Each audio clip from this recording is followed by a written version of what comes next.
ពូមីងថ្ងៃនេះគឺកូនរត់ចង់ស្ដាប់រឿងមួយទៀតដែរគឺរឿងអីគេបរោះជីក្តាមនេះសត្វអីចុះនេះរោះចុះនេះរុកខ្ទមអ្នកតាចឹងសាច់រឿងហ្នឹងគឺមានខ្លឹមសារយ៉ាងម៉េចសូមស្ដាប់ណាចឹងមានចៅមាននុកកំសត់ម្នាក់ហ្នឹងរស់នៅតែឯងអ្នកកំព្រាពុកហើយស្លាប់ចោលទៅចឹងរាត្រីមួយហ្នឹងមាននុកនឹងយល់សោកឃើញសបិនគឺឪពុកមកយល់សោកថាកូននឹងងើបឡើងព្រឹកឡើងទៅទិសខាងឦសានដើម្បីទៅជីកក្តាមណានៅក្រុមខ្ទមនតាណាដែលប៉ាបង្ហាញកូនចឹងព្រឹកឡើងមាននុកភ្ញាក់ឡើងក៏ធ្វើតាមសម្ដីយល់សោកឪពុកនៅពេលយប់ចឹងក៏ទៅឃើញខ្ទមនតាដោយអ្វីដែលការយល់សោកបែបចឹងចៅមាននុកនឹងក៏ទៅជីកក្តាមក្រុមខ្ទមនតាហើយក៏បាន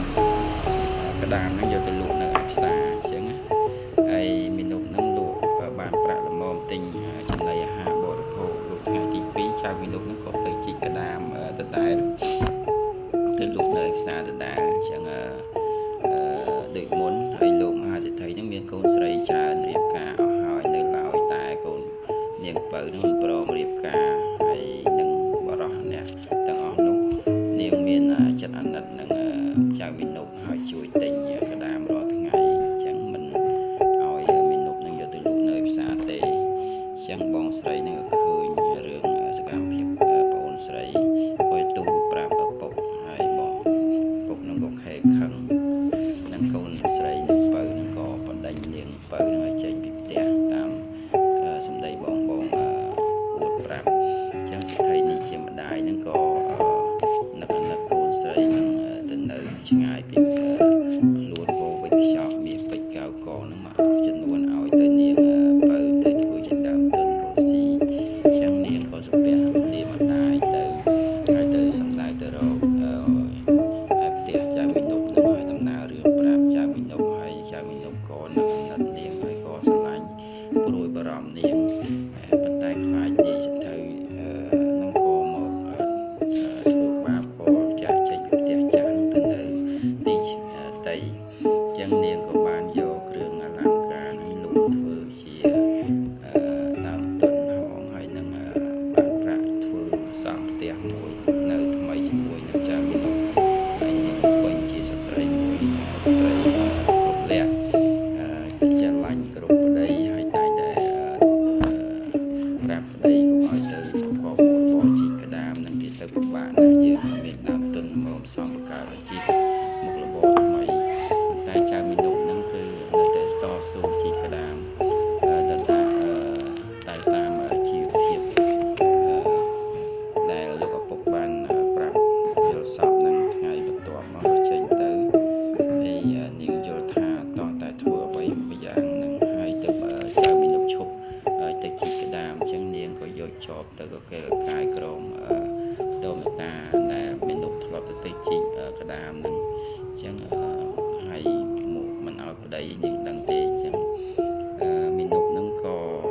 ធ្វើដំណើរទៅជីកទៅសពដងតែទៅតាមឃើញ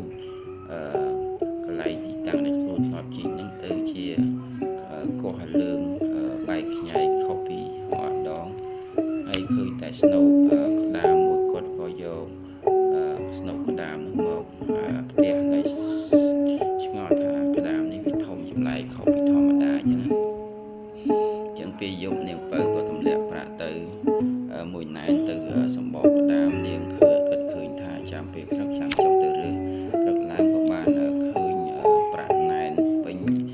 សម្បកក្តាមនាងក៏ហើយប្រមូលរត់មកឡើងលើផ្ទះប្រាប់បង្ហាញប្តីនាងពៅធ្វើប្រាប់រឿងចម្លែកដល់ប្តីមាននុកនឹងក៏ត្រេកឈប់ទៅជីកក្តាមតទៅទៀតចឹងប្រាក់រៀលប្រាក់ណែនគ្រឿងមាសពេជ្រកៅកងពេញសម្បកក្តាមហើយក៏កើតជាប្រាក់មាសច្រើនរាប់មិនអស់ធ្វើឲ្យមាននុកខ្លាចជាអ្នកមានទ្រព្យស្តុកស្តម្ភលើគេនៅក្នុងស្រុកនាងពៅក៏នាំប្តីទៅលេងឪពុកម្ដាយពួកនឹករលឹកអ្នកមានគុណប៉ុន្តែពួកអ្នកបងនេះឃើញនាងទៅដល់នឹកឃើញថានាងទៅសុំលុយចាយពីខ្លួនក៏នឹកឌឺដងផ្លែផ្កាតែនាងបានប្រាប់ថានាងមិនខ្វះប្រាក់ចាយទេព្រោះថានាងមានទ្រព្យច្រើនណានាងបងកុំភ័យបារម្ភអីចឹងបងមិនជឿក៏ទៅជាមួយនាងពៅពេលទៅដល់ផ្ទះឃើញ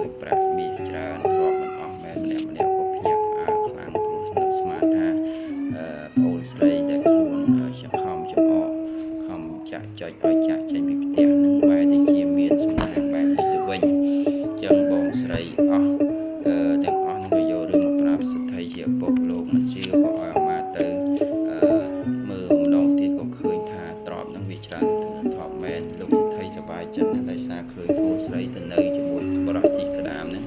បែរជាមានប្រាក់ច្រើនទៅអបដូច្នេះហើយក៏ឲ្យនាងនឹងស្ម័គ្រនៅជាមួយរហូតដល់ក្រោយមកពុកស្លាប់ទៅគឺបរិះហ្នឹងក៏ខ្លាចទៅជាសេដ្ឋីជំនួសស្នងតកូលតទៅនេះដោយសារអីគឺសាច់រឿងនឹងឆ្លុះបញ្ចាំងពីការលំបាកនិងភាពតស៊ូអំណត់អញ្ចឹងតែធ្វើអ្វីមួយបានលទ្ធផលល្អ